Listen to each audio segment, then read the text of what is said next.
어제 말씀을 못 드렸는데 제가 이렇게 입고 나오니까 웬 잠옷 같은 옷을 저렇게 입고 나오나 이렇게 궁금해하시는 분이 있으실 것 같은데 저희 교회 하복, 교육자 하복입니다. 그래서 여름에 정장을 하게 되면 남성분들은 양복을 이렇게 다 입으면 여성분들은 그 에어컨을 어디다 맞춰야 될지 여성에게 맞추면 남성들이 덥고 남성들에게 맞추면 여성분들은 춥고 그래서 이렇게 장로님들도 노타이로 이렇게 셔츠만 입고 여름철을 하는데 여름이 이제 아직 안 끝나서 9월 중순까지 저희가 하다 보니까 이제 복장을 해봤습니다.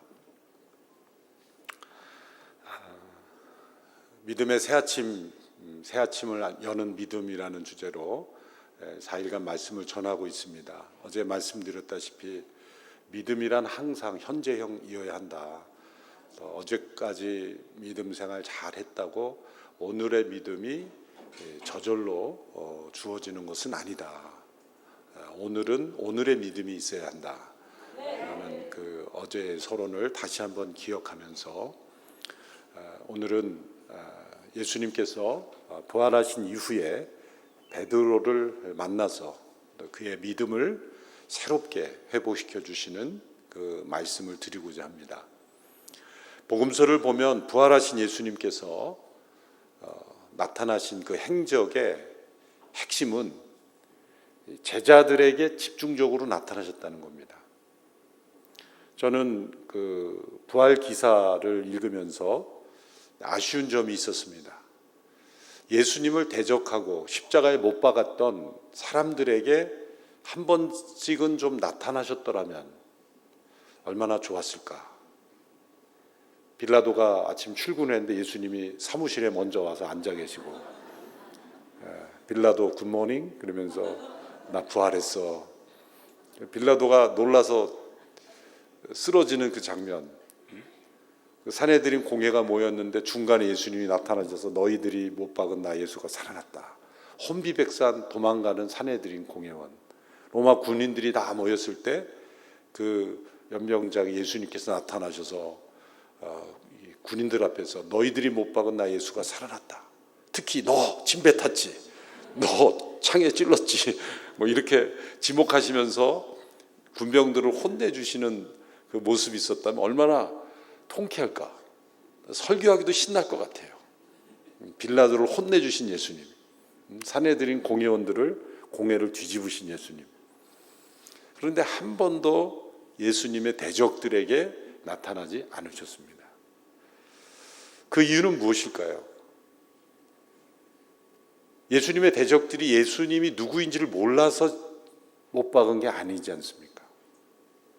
유대 지도자들은 예수님이 하나님의 아들이신 분, 메시아이심을 알았기 때문에 못 박은 겁니다.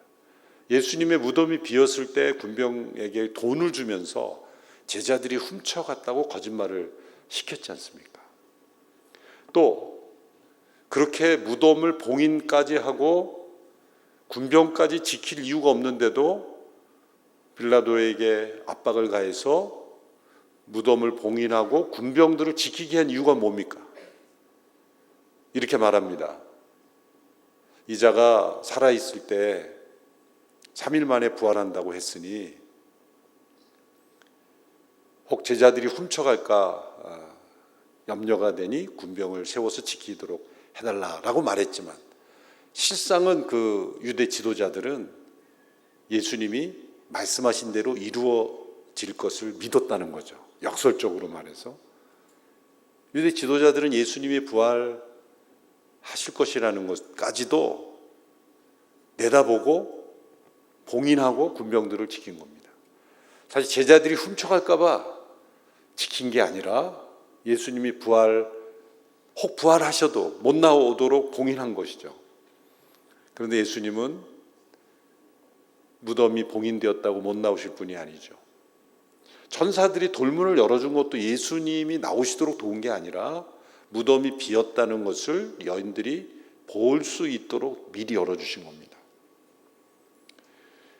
그들이 예수님께서 누구인지를 몰라서 못 박은 것이 아니라 도리어 정반대로 하나님의 아들이심을 알았기 때문에 자신들의 거짓과 악이 드러날까 봐 못 박은 것입니다.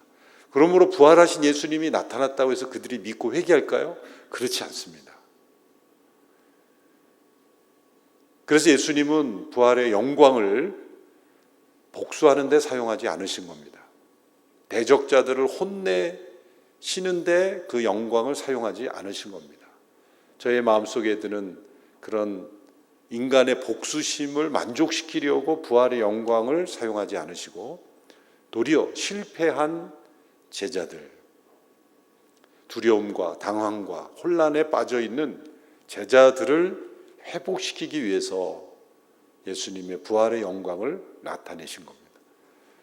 그래서 총 10차례 정도 예수님께서 나타나셨는데 특별히 개인적으로 만나주신 사람이 4사람입니다. 복음서에 의하면 엠마오로 가는 두 제자도 복수로 보고 개인적으로 대화를 나누신 건 4사람인데 가장 먼저 예수님을 만나 개인적인 대화를 나눈 사람은 막달라 마리아죠. 막달라 마리아는 성경에서 가장 가난한 사람이죠. 막달란 마리아. 네. 잠시 잠 깨자고 웃자고 했습니다. 그 다음에 도마, 의심 많았던 도마. 또 예수님의 형제 야고보가 예수님 미쳤다고 이렇게 말했던 형제 야고보에게 나타나셔서 확신을 주셨습니다. 그리고 이 베드로입니다. 베드로에게 이렇게 개인적으로 나타나신 이유는 베드로가 단지 수제자였기 때문이 아닙니다. 그 이유는 제자 중에서 가장 큰 실패한 제자이기 때문이죠. 물론 돌이킬 수 없는 실패한 사람은 유다죠. 유다는 이미 예수님을 배반하여 사단의 도구가 되어서 스스로 목숨을 끊은 자가 되었죠. 그런데 회복할 수 있는 제자 중에서 가장 큰 실패를 한 제자는 베드로입니다. 우리가 알다시피 예수님이 끌려가실 때 겟세마네 동산에서 칼을 휘두르면서 예수님을 절대로 데려가지 못한다. 내가 싸우서라도 예수님을 지키겠다라고 그렇게 나섰던 베드로. 그 베드로가 또 예수님께서 여러 차례 제자들에게 너희가 다 나를 버릴 것이다 이렇게 말씀하셨음에도 예수님 무슨 말씀이십니까? 모두가 다 버릴지라도 나는 예수님을 결코 버리지 않겠습니다. 이렇게 호언장담을 했던 베드로가 대제사장의 집 뜰에서 한 여종이 당신 예수님과 함께 있던 사람 아니오? 라는 질문 앞에서 3번씩이나 부인했습니다. 무기를 들고 협박한 것도 아닙니다. 그 집의 여종입니다. 로마 군인들이 고문을 한 것도 아닙니다. 그런데 예수님을 3번씩이나 모른다고 부인했습니다. 예수님께서 이미 베드로에게 내가 나를 부인하리라 이렇게 말씀하셨지 않습니까? 그렇다면 자신을 돌아봐야 될 텐데 나는 결코 주님을 버리지 않겠다라고 그렇게 호언장담하였던 베드로, 그 베드로가 예수님을 3번 부인했습니다.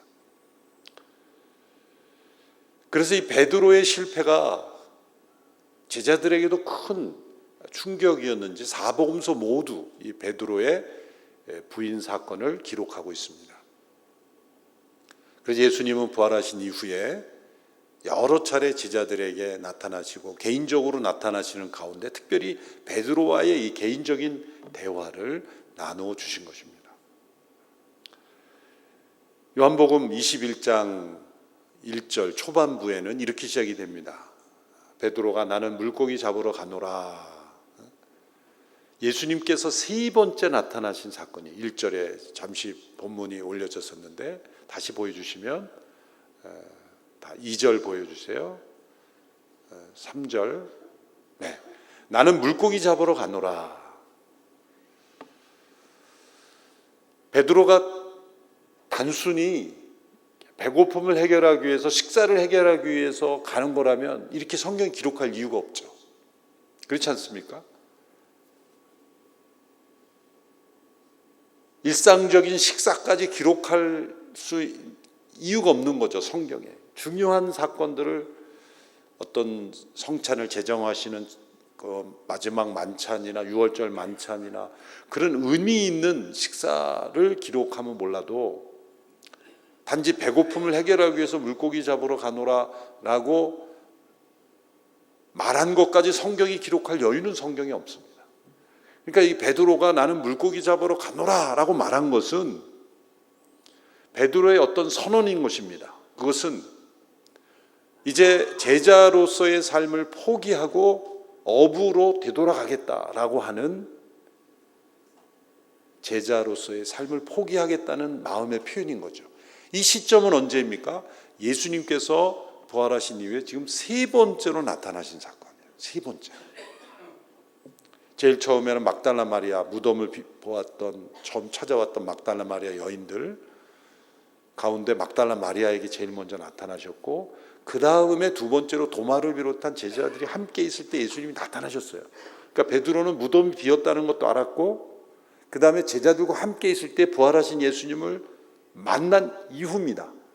이게 세 번째로 예수님이 나타나셨으니까, 지금 베드로는 예수님이 부활하신 줄 몰라서 지금 이 말을 하는 게 아니고, 예수님이 부활하셨고 지금 두 차례 제자들에게 나타나셨다는 것을 알고 있는 상태에서 지금 나는 물고기 잡으러 가노라 이렇게 말하는 것이죠.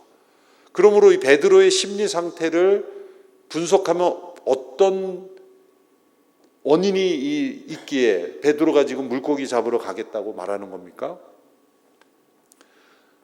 제자의 삶을 내려놓고 싶은 겁니다. 그리고 어부로서 다시 돌아가고 싶은 겁니다.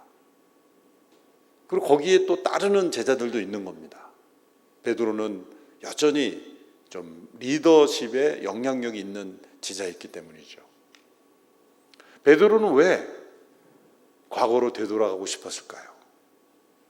예수님이 부활한 시점에, 예수님이 십자가에서 죽으시고 부활하셨음에도 불구하고 왜 과거로 되돌아가려고 했을까요? 어떤 심리학자는 말하기를, 베드로의 자신이 예수님을 부인한 그 실패의 사건이 베드로의 발목을 지금 붙잡고 있었다는 거예요.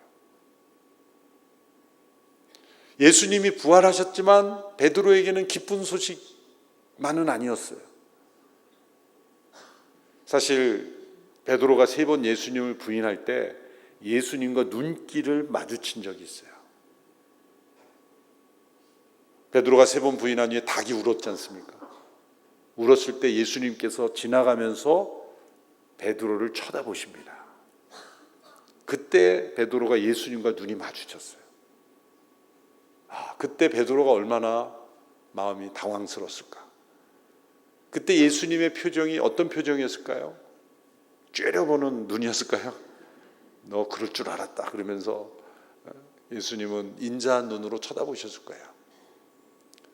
그렇지만 베드로는 그 자신이 세 번씩이나 예수님을 부인한 사건이, 나는 이제 더 이상 예수님을 따른다라고 말할 수가 없어 라고 하는 그러한 자괴감, 절망감, 낙심, 패배감, 이것이 베드로를 사로잡았던 거예요.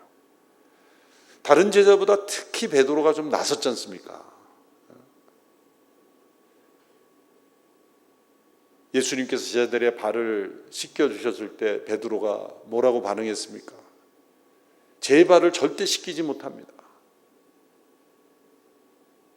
예수님께서 그러면 내가 너와 상관이 없는데, 그러니까 목욕시켜 주십시오. 좌충우돌하는 그 베드로의 모습이에요. 복음서가 길어진 거는 베드로의 이 행동 때문에 많이 길어졌어요. 네.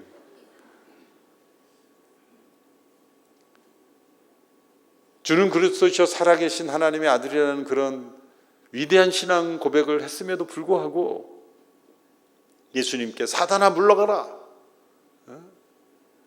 이렇게 사단의 도구가 되는 그런 위험에도 빠졌지 않습니까? 이게 베드로는 언제나 이렇게 업앤다운이 심한 제자였습니다. 앞서 말씀드렸다시피 이 대제사장의 종의 귀를 쳐서 예수님을 무력으로 보호하겠다고 나서기도 하고, 예수님께서 칼로 쓰는 사람은 칼로 망한다, 그렇게 책망을 받았죠. 또 한편 그렇게 좌충우돌을 하기 때문에 베드로가 경험한 사건이 있죠. 예수님께서 풍랑이는 그 갈릴리 호수에 걸어오실 때 주님이시다고 하니까 베드로가 뭐라고 말했습니까? 만일 주님이시거든 나로 명하여 무리를 걷게 하소서. 정말 우리는 상상할 수 없는 그런 요청을 예수님께 한 거죠. 지금 풍랑이 일고 있는데 주님이시거든 나로 무리를 걷게 하소서. 그때 예수님이 오라 그렇지 않습니까? 근데 베드로가 놀랍게 배 밖으로 발을 내딛었어요. 우리 같았으면 예수님 그냥 해본 소리인데 오라 그러십니까? 근데 베드로의 단순함, 그 모습 속에 무리를 몇 발자국이지 모르지만 걸었다는 거예요. 그러니까 이 베드로의 많은 부족함, 연약함에도 불구하고 아마 천국에 있는 베드로 할아버지는 그렇게 뭐라 그럴 거예요. 너는 무리를 걸어보기나 했어? 나는 무리를 걸어봤어. 그런데 잠시 걷다가 파도를 보고 바람을 보고 두려워하자 예수님께서 믿음이 적은 자야. 왜? 그렇게 책망하시잖아요. 그러니까 베드로의 이 삶을 보면은 위대한 고백도 하고 무리를 걸어보기도 하고 이런 어떤 단순한 믿음의 그 놀라운 모습도 보여주지만 한편으로 볼 때는 또 사단의 도구가 되고 또 가장 큰 실패도 하는 거예요. 그러니까 베드로는 선천적으로 좀 나서기 좋아하는 그런 스타일이죠. 예수님께 제자들의 발을 씻어주신 다음에 이제 내가 너희의 발을 씻겼으니 누가 내 발을 씻길래? 라고 했으면 아마 베드로가 저요 그러고 다른 제자들을 다 제압하고 자기가 먼저 했을 거예요. 항상 이렇게 좀 나서야 되는 스타일. 근데 예수님께서는 너 왜 자꾸 나서? 그러고 이렇게 죽이지 않으시고 그래 나서 봐라. 교회 안에서도 이렇게 나서야 되는 분은 어쩔 수 없이 나서야 돼요. 그런 분을 너무 죽이려 하지 말고 이렇게 살려주셔야 돼요. 나서지 않으면 견딜 수 없는 분들이 있어요. 어쩔 수 없어요. 그래서 베드로, 야고보, 요한이 뭐 리더십이 뭐 훌륭하게 검증돼서 이렇게 리더 제자가 된 게 아니야. 많이 나섰기 때문에 그래 나서 봐라. 그러면서 예수님께서 이렇게 회복시켜 주신 측면도 있다고 봅니다.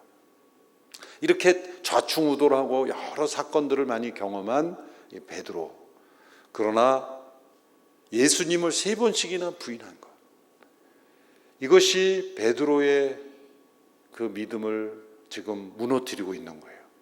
그 실패, 좌절, 절망감. 때로 우리에게도 내가 하나님의 자녀인데, 하나님의 일꾼인데, 이런 직분자인데 그런 절망감을 들게 하는 실패 있지 않습니까? 포기하고 싶게 만드는. 우리 목회자들도 여기 많이 계시지만 때로 목회하다가 보면 절망스러운 일이 내가 목회자로서 합당할까? 그래서 때로는 주일 강단에 오르는 것도 힘들게 오를 수도 있고 그렇지 않습니까? 자신의 실패가 우리를 붙잡는 거죠. 어느 50대 성도님이 이제 주일이 됐는데 주일 아침에 갑자기 교회를 안 나가겠다는 거예요. 그 연로하신 어머님이 권사님이 기도하시는 분인데 얘야 왜 교회를 안 나가니? 그러니까 그 50대 성도가 하는 말이 그 성가대 어느 집사님 눈에 보이는데 그분 때문에 시험에 들어서 난 못 나가겠어요. 그래서 어머니가 얘야 사람 보는 거 신앙생활 하는 게 아니다. 하나님 보고 해야지. 그런데 너가 꼭 가야 되는 또 하나의 이유가 너가 그래도 담임 목사인데 나가야 되지 않겠냐. 담임 목사도 주일에 나가기 싫을 때가 있는 거예요. 여러 가지 이유로. 우리 성도님들도 이렇게 우리의 신앙생활 하다 보면 실패와 좌절을 겪는 경우도 많지 않습니까?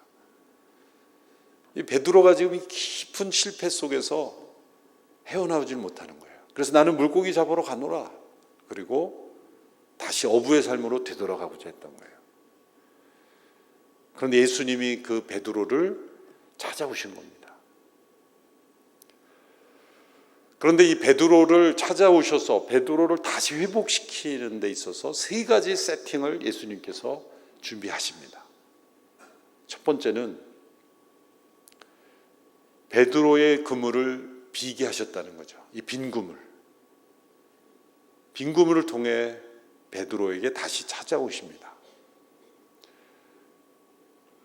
이날 밤새도록 그물을 내리고 있었지만 한 마리도 잡지 못했다라고 했습니다. 21장에 보면 계속 그물을 내리는데 고기가 잡히지 않아요. 다른 제자들은 왜 고기가 안 잡힐까 그렇게 생각만 했겠지만 베드로에게 있어서는 이 그물을 내릴 때 고기가 잡히지 않는다는 것으로 인해서 깊은 생각에 빠졌을 겁니다. 왜일까요? 베드로가 예수님을 처음 만나 모든 것을 버려두고 예수님을 따르게 된 사건이 바로 누가복음 5장의 그 유명한 사건 아닙니까? 누가복음 5장과 이 요한복음 21장의 사건은 분명히 다른 사건이죠. 누가복음 5장은 베드로가 예수님을 만나 제자로서 헌신하게 된 사건이고 21장은 예수님 부활하신 후 세 번째로 나타나신 사건이기 때문에 같을 수가 없어요. 성경을 비평적으로 보는 사람은 같은 사건을 다르게 기록했다는데 정말 다른 사건이죠. 하나는 제자로서 헌신하게 된 거고 이것은 실패한 이후에 예수님 부활하신 후에 만나준 사건이에요. 누가복음 5장의 사건을 다시 되돌아가 보면 사실 그 이전에 동생 안드레를 통해 베드로는 예수님을 소개받은 적이 있습니다. 그런데 따르지 않았죠. 안드레는 곧바로 따랐습니다. 그런데 베드로는 현실적인 사람이었어요. 예수님 따른다고 밥이 나오냐? 지금 먹고 사는 게 중요하지. 하루하루 물고기 잡아서 생계 유지하기도 얼마나 힘든데 저는 종교 선생을 따르는 거에 삶을 헌신하는 동생이 못마땅했을 수도 있습니다. 그래서 사실은 이 베드로는 동생을 통해 예수님을 소개받았지만 그때 예수님께서 이름을 바꿔주시죠. 시몬아 내 이름을 장차 게바라하리라 베드로라 하리라. 그러고 나서는 이어지지 않습니다. 스토리가. 그러니까 안 따른 거예요. 예수님을. 그때 베드로는 속으로 기분 나빴을 때 당신이 뭔데 내 이름을 마음대로 바꾸냐. 이렇게 뭔가 불편한 마음이 있을 수 있어요. 그러고 나서 두 번째로 만났을 때 디베랴 바다에서 이 디베랴와 갈릴리와 다 같은 호수를 의미하는 거예요. 갈릴리를 디베랴, 그러니까 티베리우스 황제 디베랴라고 부르기도 하고 그다음에 옛날에 구약에는 긴네렛이라고도 하고 우리 지명이 바뀌잖아요. 옛날에는 한양이라고도 하고 지금은 서울이라고 하고 이렇게 이름이 바뀌는 것처럼 디베랴, 갈릴리 다 같은 겁니다. 이 디베랴 호수에서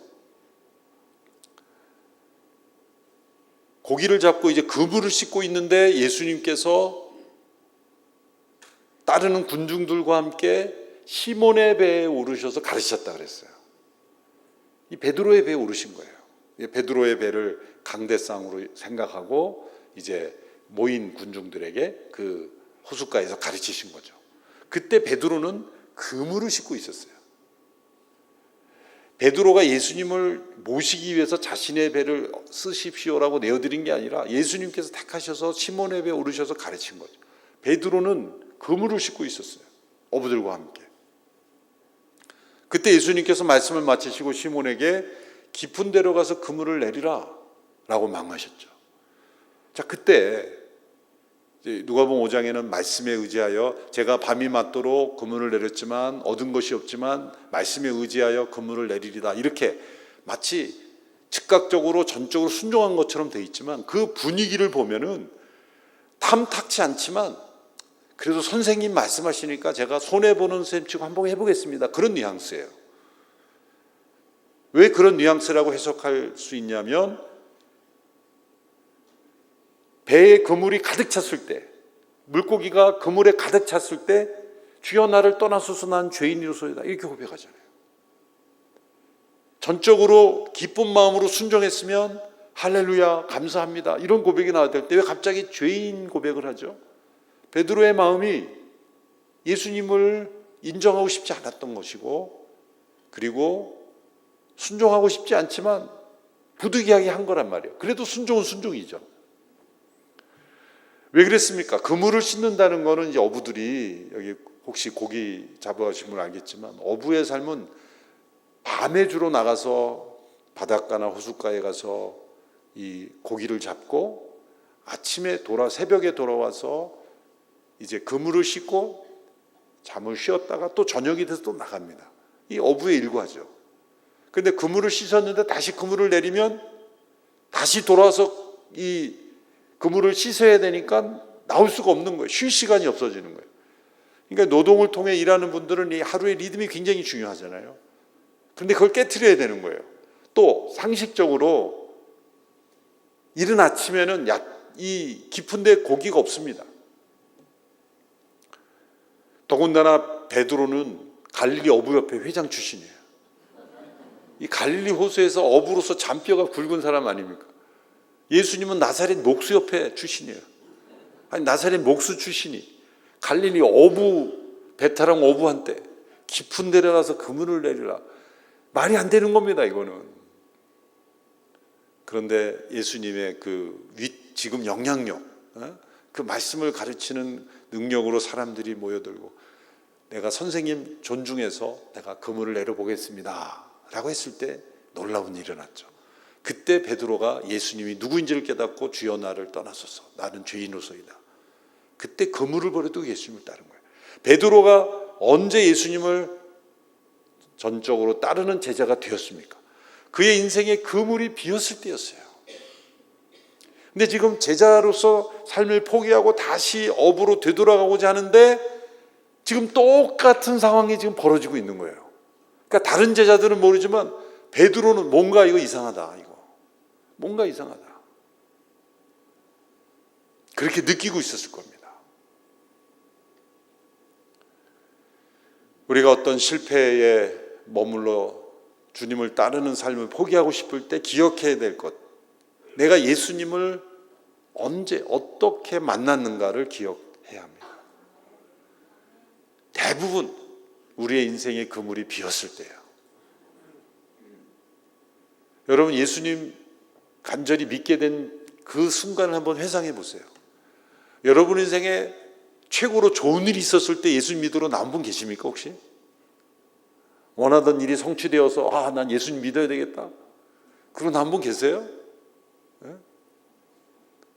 여러분이 원하던 것을 성취하니까 이건 하나님이 하신 일이라고 그러고 나오신 분 계세요? 대개는 그렇지 않은 분도 계시지만 대개는 원치 않는 고난이 왔을 때,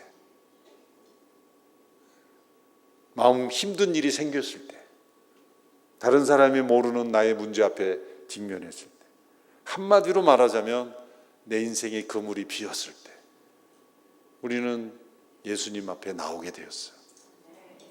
그때로 다시 되돌아가 보라는 거죠. 예수님을 처음 만난 그날, 예수님을 내가 영접하게 될 때 내가 죄인이었음을 깊이 깨닫고 나에게는 소망이 없구나. 그러니까 베드로가 그물에 고기가 가득 찼는데 그 만선이 된 고기를 내버려 두고 예수님 앞에 무릎을 꿇었잖아요. 지금 이제 내가 부자가 되었구나 기뻐한 게 아니라 자신의 죄인됨을 깨닫고 예수님 앞에 엎드려서 회개했지 않습니까?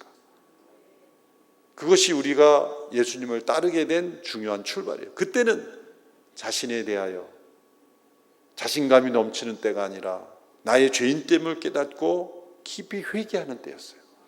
지금 베드로가 왜 지금 절망하고 과거로 되돌아가고 있습니까? 자기에 대해서 실망하고 있기 때문이에요. 내가 이거밖에 안 돼? 자기에 대해서 너무 실망한 거예요. 내가 그래도 예수님이 함께 3년을 동고동락하고 예수님께서 수제자로 이렇게 인정해 주시고 제자들의 리더십으로서 그렇게 해 주셨는데 누구보다도 예수님과 많은 시간인데 예수님은 그렇게 내가 부인해 버리다니, 이 자신에 대해서 실망한 거예요. 그런데 예수님께서 지금 이 빈 구멍을 통해 알려주시고자 하는 건 뭐예요? 너에 대해서 왜 실망하니? 용기를 내가 아니라 너에 대해서 실망하지 마. 절망해야 돼. 여러분 자신에 대해서 실망하지 마십시오. 절망해야 돼요. 내가 이거밖에 안 되건 자존심이 살아있는 거예요. 우리가 예수님을 정말 만났을 때는 자신에 대해서 절망했을 때예요. 내가 죄인 됨을 깨닫는다는 것은 나에 대해서 어떤 소망도 갖지 않는 나는 죽을 수밖에 없는 죄인임을 깨닫는 절망의 자리에 갔을 때 우리가 예수님을 만났지 않습니까? 베드로가 지금까지 잘했다가 지금 처음 실망스러운 행동한 겁니까? 원래 베드로는 그렇게 실망스러운 사람이었어요. 아니, 더 절망적인 상황이었어요.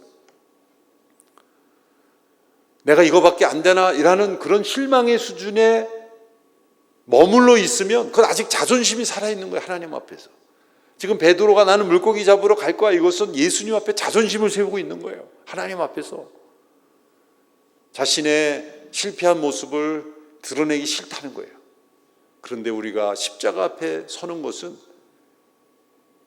나의 자존심마저 다 무너지는 절망적인 상황이 있어야 진짜 십자가 앞에 서는 거예요. 십자가 앞에 선다는 것, 예수님을 영접한다는 것은 나의 옛자에 대해 죽음을 선언하는 거예요. 심령이 가난한 자가 복이 있다. 천국이 저희 것이라는 것은 심령이 가난했다는 건 파산되었다. 자신에 대해서 절망한 상태라는 거예요. 그 빈굼을 내가 수십 년간 갈릴리의 어부로서 잔뼈가 굵은 어부인데 밤이 맞도록 수고했지만 그물이 비었지만 예수님께서 깊은 데로 가서 그물을 내리라 그랬을 때 고기가 잡히고 이걸 어떻게 해석할 거예요? 그럼 고기는 다 어디 있었던 거예요? 예수님이 한 말씀 하신 거죠. 얘들아, 오늘 밤 베드로에게 협조하지 마라. 그리고 베드로가 다시 아침에 나갔을 때 깊은 데로 모여라. 만물을 주관하시는 예수님께서 통치하신다는 걸 깨닫는 거예요. 이 빈 그물을 통해서 베드로가 예수님 만났잖아요. 근데 이 밤도 다시 그물이 비고 있었어요. 아니나 다를까 예수님께서 찾아오신 거죠. 어느 제자가 주님이시다. 물고기를 좀 잡은 게 있느냐 그랬더니 없다 그랬더니 예수님께서 오른편에 던지라 그런 거예요. 그럼 지금까지 그 왼편만 던졌기 때문에 물고기를 못 잡은 겁니까? 아니죠. 그 밤도 예수님께서 다시 물고기에게 지시를 내린 거죠. 협조하지 마라. 그러다가 이제 오른편에 던지는 오른편으로 모여라. 그랬더니 물고기가 153마리 잡혔잖아요. 153마리. 모나미 회사가 이 153을 모나미 볼펜에다가 적었잖아요.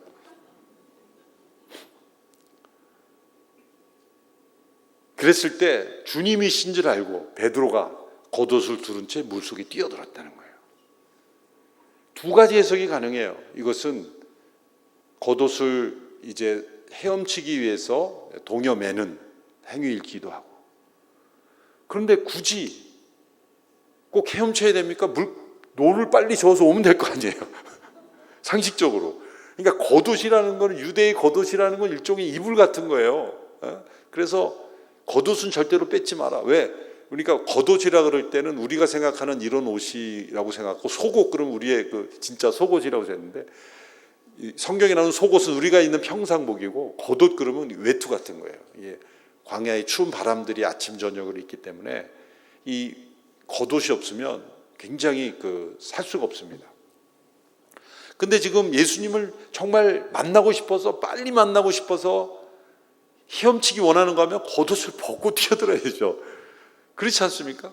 근데 겉옷을 들었다는 거는 이게 뭔가 이상한 거예요. 그러니까 베드로의 심리 상태를 대입하면 저는 결론이 나왔을 때 그건 뭐냐면 쥐구멍이라도 숨고 싶은데 배에는 쥐구멍이 없으니까 그냥 뛰어든 거예요. 사실은. 이 주님, 내가 주님을 지금 만나고 싶지 않아서 도망가고 싶어서 지금 어부 생활로 되돌아가는데 주님이 나를 찾아오신 거예요, 지금. 이 물고기 잡는 거기까지 찾아오신 거예요, 부활하신 예수님. 베드로는 어떻게 생각했을까요? 나 이제 예수님 배반했으니 나는 이제 잘렸어. 나는 자격 없어. 나는 이제 예수님 볼 면목도 없고. 예수님 부활하셨지만 이제 다른 사람 세워서 어떻게 하시겠지, 나는 자격이 없어. 스스로 사표를 냈고 지금 완전 예수님이 거기 찾아오신 거란 말이죠. 그러니까 얼마나 당황스럽겠어요. 주님이시다 그러니까 한편으로는 반갑기도 하고 한편으로는 도망가고 싶기도 하면서 그냥 그래서 물속에 빠지는 거예요. 장면이 바뀌죠. 젖은 베드로가 올라왔을 때 예수님께서 숯불을 피우고 있었어요. 첫 번째, 예수님은 그물을 똑같이 비게 하심으로 우리가 처음 예수님을 어떻게 믿고 영접했는가를 기억함으로써 우리가 허물과제로 죽었던 우리들, 죄 가운데 하나님의 진노 아래 있었던 우리들이기 때문에, 여러분, 예수 믿고 된 것은 좀 더 교양 있는 사람이 된 게 아니에요. 우리는 하나님의 진노 앞에 심판받아 죽을 수밖에 없는 우리들이 건짐 받은 거예요. 어떤 분들 교회 나오시는 분들은 당당하게 교회 나와주는 분들이 있어요.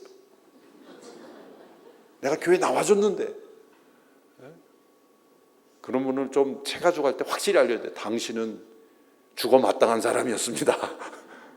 그걸 알려줘야 되는 거예요. 그래서 로마서 10장 2장에서 우리가 얼마나 죽어 마땅한 존재였다는 것을 깨닫게 해야 3장부터 값없이 울었다을 하는 건데, 그 진리를, 복음을 전해주지 않으면 내가 교회 나와주는 거예요. 헌금해 주는 거예요. 내가 이렇게 교회 나와주는데, 그런 마음으로는 종교 생활로 그냥 계속되기 때문에 변화가 되지 않는 거예요. 우리는 죽어 마땅한 죄인들이었습니다. 예수 믿었으니까 봐줄게가 아니라 모든 사람들이 하나님의 심판받아 마땅한 사람 가운데에서 하나님이 허락하신 구원의 길을 받아들였으니 건짐받은 것뿐이에요. 이 근본적인 깨달음이 없으면 늘 자존심으로 신앙생활하고 종교적으로 신앙생활하고 교회에 나와주고 내가 봉사해주고, 그러니까 공로의식, 자기 자랑, 교만이 쌓여오는 거예요. 그런 토대 위에 계속 가다 보면 이제 직분 못 받으면 나를 무시했어, 자존심이 부글부글 끓어서 막 교회를 불태우려고 그러고 막 그러는 거예요. 가끔 교회에서 직분 못 받으면 갑자기 돌변하는 사람들이 있어요. 저에게는 직분을 못 받았다고 돌변하는 사람은 모두가 다 인정을 안 합니다. 절대로 받아주지 않습니다. 왜? 그것은 굉장히 신앙적으로 중요한 문제예요. 신앙적으로 중요한 문제예요.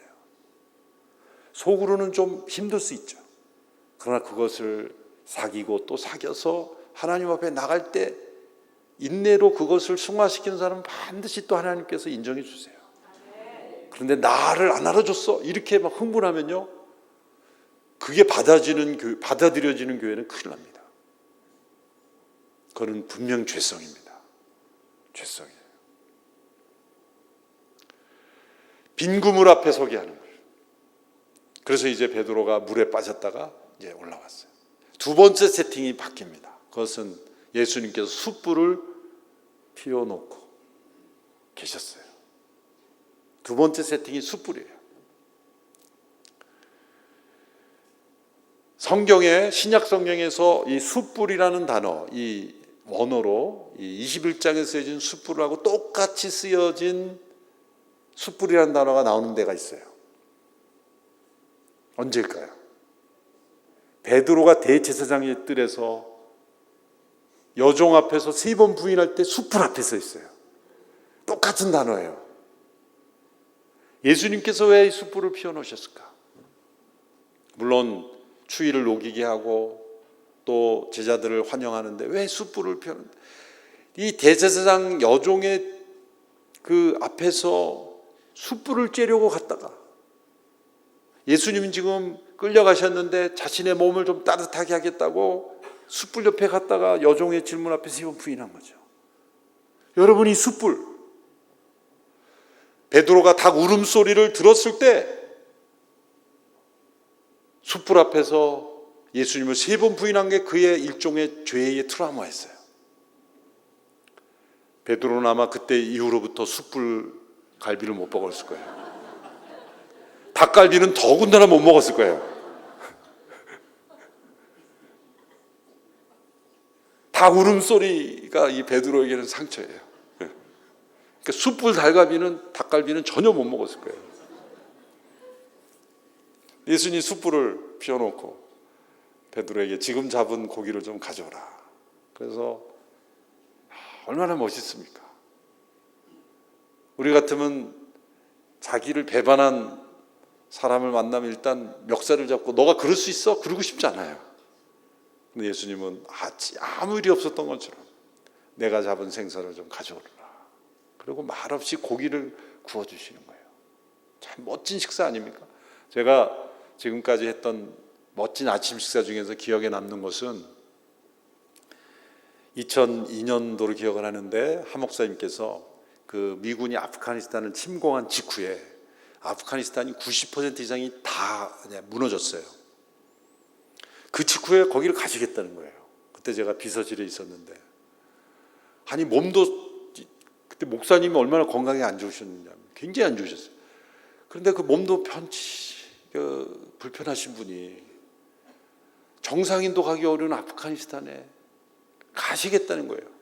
그래서 아무리 장로님들 말려도 나 거기 가봐야 되겠다.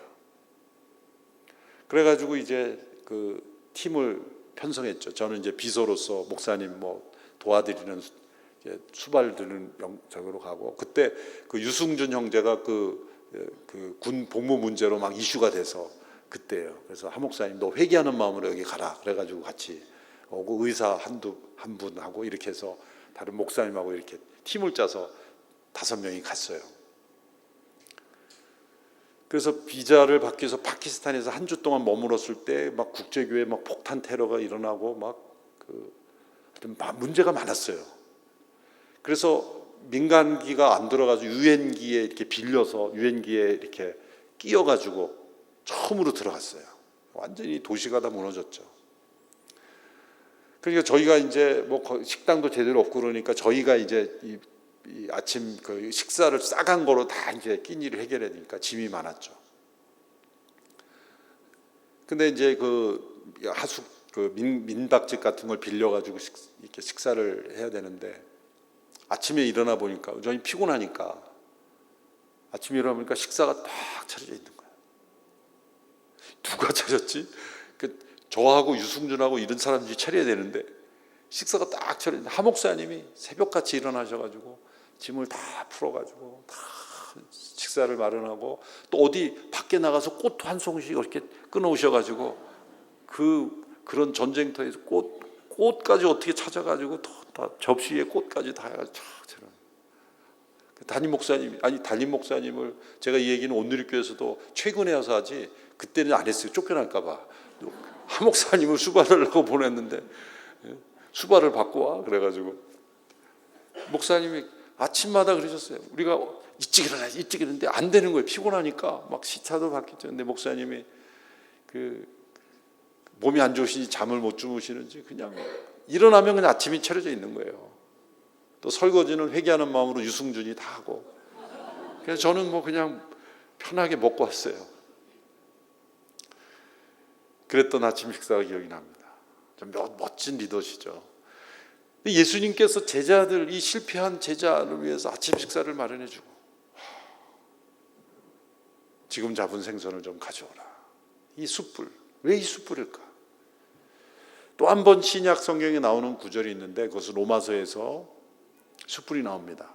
잠언의 말씀을 인용하면서 내 원수가 굶주리고 목마르거든 먹이우고 마시우라. 그러면 그 원수의 머리 위에 숯불을 올려놓는 것이 될 것이다.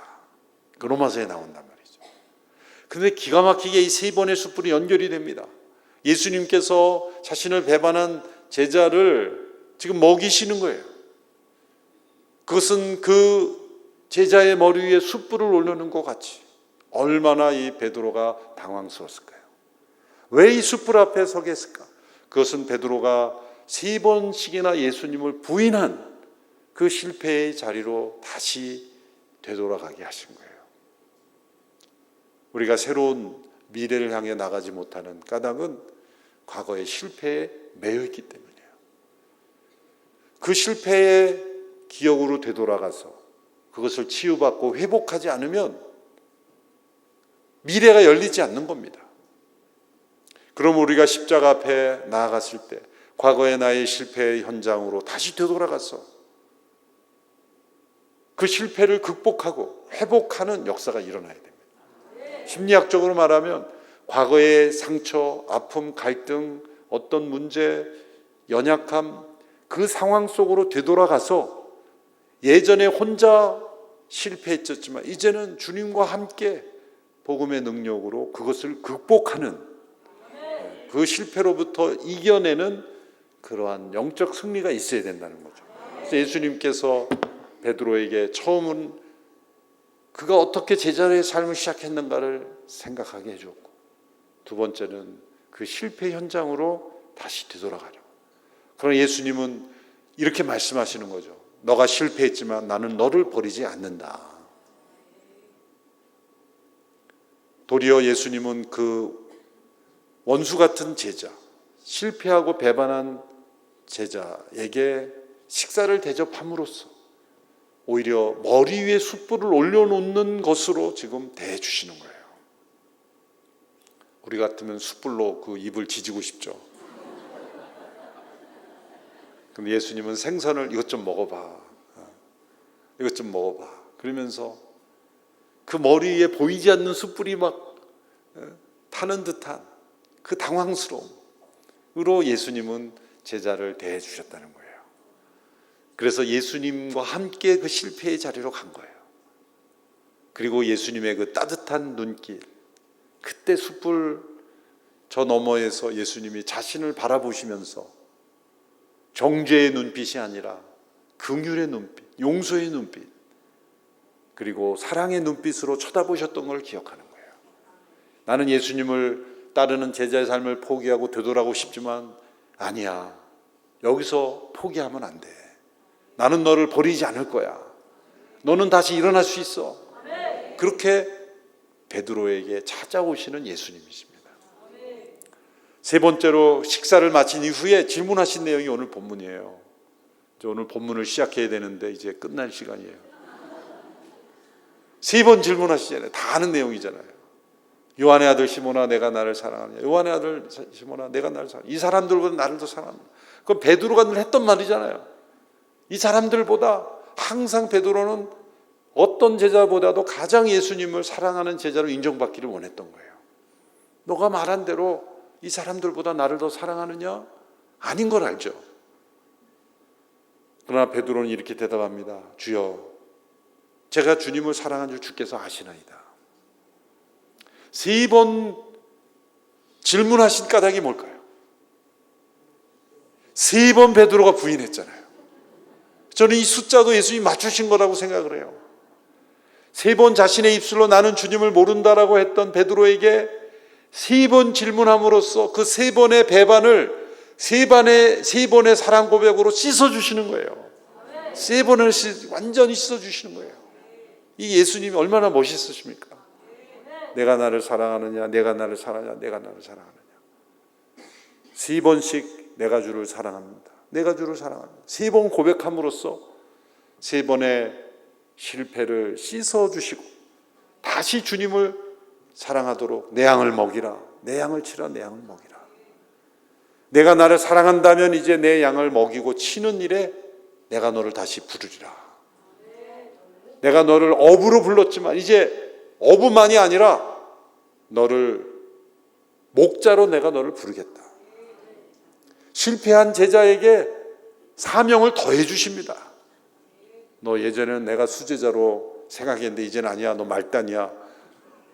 강등시키는 게 아니라 이제는 너가 어부일 뿐만 아니라 목양까지 하는 겁니다.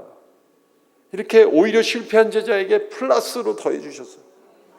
양을 치는 목자로서 예루살렘 교회 최초의 지도자가 되게 하셨습니다. 내 양을 먹이라. 이런 소명을 예수님께서 베드로에게 다시 주셨습니다.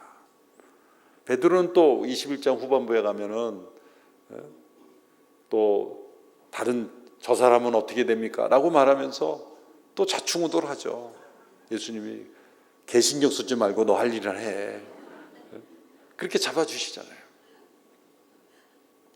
이 베드로 한 사람을 이렇게 찾아오셔서 회복시키는 예수님, 얼마나 놀라우신 예수님이십니까? 만든 이야기지만 이런 이야기가 있어요. 예수님께서 부활 승천했을 때 하늘의 가브리엘 천사가 예수님을 인터뷰했다고 합니다. 가브리엘이 천사가 헤럴드, 이 소식을 전하는 천사잖아요. 예수님 수고 많으셨습니다.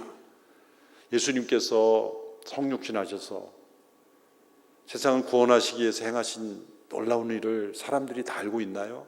아니, 아직 그 갈릴리의 몇몇 제자들만 알고 있지. 그럼 예수님이 행하신 일을 모든 사람들에게 전하기 위해서 예수님은 어떤 계획을 가지고 계십니까? 내가 베드로와 그 제자들에게 부탁해 놓았어. 아니, 그 베드로를 믿으신단 말입니까? 그 예수님을 부인한 베드로를 어떻게 믿는단 말입니까? 그 밖에 다른 계획 없습니까? 없어. 나는 다른 계획이 없어. 나는 그들을 믿고 있다네.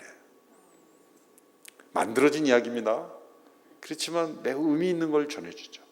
예수님께서 그렇게 실패한 제자 베드로와 같은 일을 회복시키셔서 그들에게 복음을 전하라고 하셨고, 영혼을 구원하는 어부로서 이제는 그 구원한 영혼들을 돌보는 목사로서 이렇게 부르심으로써 오늘 우리에게까지 복음이 전해진 거죠. 예수님께서 최초로 부르신 이 제자들을 보면 그들은 예루살렘의 리더십들이 아니었어요. 소위 지성인들, 또 엘리트들이 아니었어요. 당시에 갈릴리의 나사렛에 있는 사람들은 구약의 이사야에 나온 것처럼 사람들에게 그 지역이 하도 그 외세의 침략을 많이 받아서 사람들에게 어두움의 땅, 그늘진 땅, 그런 땅이라고 여겼던 지역이었어요. 왜 어부를 제일 먼저 부르셨을까요? 예루살렘에 있는 율법학자들 엘리트 가운데 제자를 부르지 아니하시고 왜 어부 가운데 베드로와 같은 어부를 부르셨을까요? 그리고 그 어부를 끝까지 포기하지 않고 회복시키셨을까요? 왜 그러셨을까요? 어부란 한 마리의 고기를 잡기 위해서 밤새도록 수고할 줄 아는 사람, 찬바람을 맞고 그물을 씻는, 한 마리의 이 고기를 잡기 위해서 어떤 수고를 해야 될지 아는 어부들이 한 영혼을 구원하기 위해서 어떤 수고를 해야 될지 아는 영혼으로 변화될 수 있기 때문이에요. 그리고 한 마리의 양을 어떻게 돌봐야 될지 아는 사람들이에요. 그래서 베드로를 끝까지 포기하지 않으셨죠. 옛날에 어부라고 불리우는 사람들이 있었습니다. 어부들이 모여서 어떻게 하면 우리가 고기를 잘 잡을 수 있을까 회의했어요. 세미나도 했어요. 또 연구소도 만들었어요. 어떻게 하면 고기를 잘 잡을 수 있을까? 해외 어장들의 사례도 발표하고 또 유학도 했어요. 세계 어업 연구소에 가서 박사학위도 받아왔어요. 컨퍼런스도 합니다. 세계 고기잡이 센터도 만듭니다. 그런데 그 어부들이 하지 않는 딱 한 가지가 있었어요. 고기를 잡으러 나가지 않았다는 거죠. 고기를 잡으러 나가지 않고도 세미나도 하고 열심히 고기잡이에 대해서 연구도 많이 해요. 세미나들. 오늘 교회들의 모습이 아닌가요? 예수님 우리 모두를 다 어부로 부르셨어요. 영혼을 구원하는 어부로 우리를 부르시고 그들을 돌보라고 부르셨습니다. 이 성지하 집회를 통해 춘천 지역에 우리가 구원해야 될 많은 영혼들을 사람 낚는 어부가 되어서 춘천에 있는 모든 교회들이 잃어버린 영혼을 많이 구원하는 교회가 되도록 기도하기를 바랍니다. 그러기 위해서 우리가 베드로가 겪었던 실패, 내가 복음을 전할 수 있을까? 또 내가 예수 믿으라고 하면 올까? 그것을 모두 뛰어넘어서 실패한 베드로를 이렇게 포기하지 않고 빈 그물로 숯불로 세 번의 질문으로 회복시켜서 사명을 주신 예수님께서 저와 여러분도 부르고 계시기에 오늘 이 밤에 나온 모든 분들 우리의 과거를 우리 십자가 앞에서 온전히 회복하고 우리를 다시 부르시는 주님의 부르심에 순종하게 되기를 바랍니다. 이 디비아라에도 새 아침이 나오죠. 새롭게 예수님을 만난, 부활하신 예수님을 만나 이제 베드로가 다시 제자로서 헌신하게 됩니다. 제자의 삶은 이렇게 평탄하지 않습니다. 한순간에 성자가 되지 않습니다. 베드로처럼 우리는 늘 이렇게 넘어졌다 일어나고 또 쓰러졌다 다시 일어나고, 그렇지만 중요한 것은 예수님이 저와 여러분을 절대로 포기하지 않으신다는 겁니다. 예수님께서는 여러분을 사람 낚는 어부로 부르셨고 반드시 여러분을 통해 많은 영혼들을 구원하는 일에 쓰기를 원하십니다. 특별히 이런 집회에 오신 분들, 춘천의 베드로와 같은 분들이에요. 하나님이 절대로 이곳에 있는 분들을 포기하지 않습니다. 오늘 잘못 왔네 이렇게 생각하시는 분들, 이런 집회에 오는 분들은 정말 특별한 분들이에요. 특별한 분들이에요. 이런 연합 집회에 참여하는 성도들은 정말 하나님께서 주목하시는 분들이고, 하나님께서 여러분들의 삶에 놀라운 은혜로 함께 하실 줄로 믿습니다. 함께 찬양할 때 오래된 찬양이죠. 주님이 시몬을 부르신 그 내용으로 오래전에 최용덕 씨가 작사 작곡한 찬양이죠. 요즘은 잘 안 부르는 찬양 같은데 오늘 본문의 내용으로 만들어진 찬송을 함께 부르고 마치도록 하겠습니다. 갈릴리 바닷가에서 주님은 시몬에게 부르셨다. 주님께서 우리 각자를 부르신 음성으로 듣고 함께 찬양합니다. 갈릴리 바닷가에서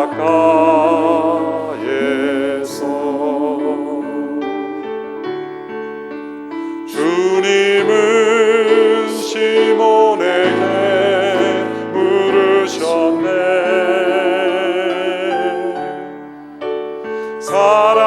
사랑하는 시몬아, 넌 날 사랑하느냐? 오 주님 당신만이 아시. 다시 한번 부를 때 자기의 이름을 불어서 주님은 나에게 부르셨네. 갈릴리 바닷가, 자기 이름을 넣어서 부릅니다. 주님은 누구에게 부르셨네? 주님은 제 분에게 부르셨네. 사랑하는 누구야? 사랑하는 재훈아, 넌 날 사랑하느냐? 오 주님 당신만이 아십니다. 갈릴리 바닷가에서, 갈릴리 바닷가, 주님은 시몬에게 물으셨네. 주님은 시몬에게 물으셨네.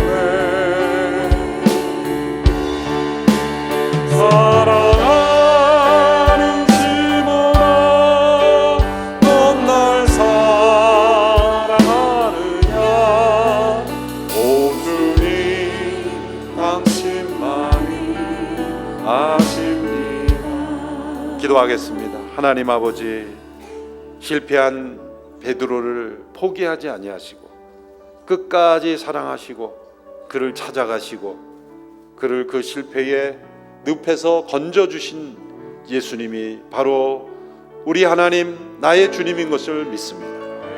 우리의 모든 연약함, 실패, 죄와 허물에도 불구하고 우리를 포기하지 아니하시고 우리를 부르신 그 부르심이 온전히 열매 맺도록 우리와 함께 하시는 줄로 믿습니다.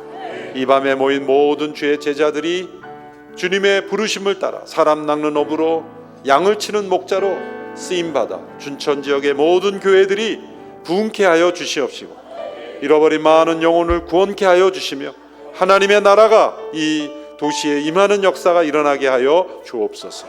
예수님의 이름으로 기도합니다.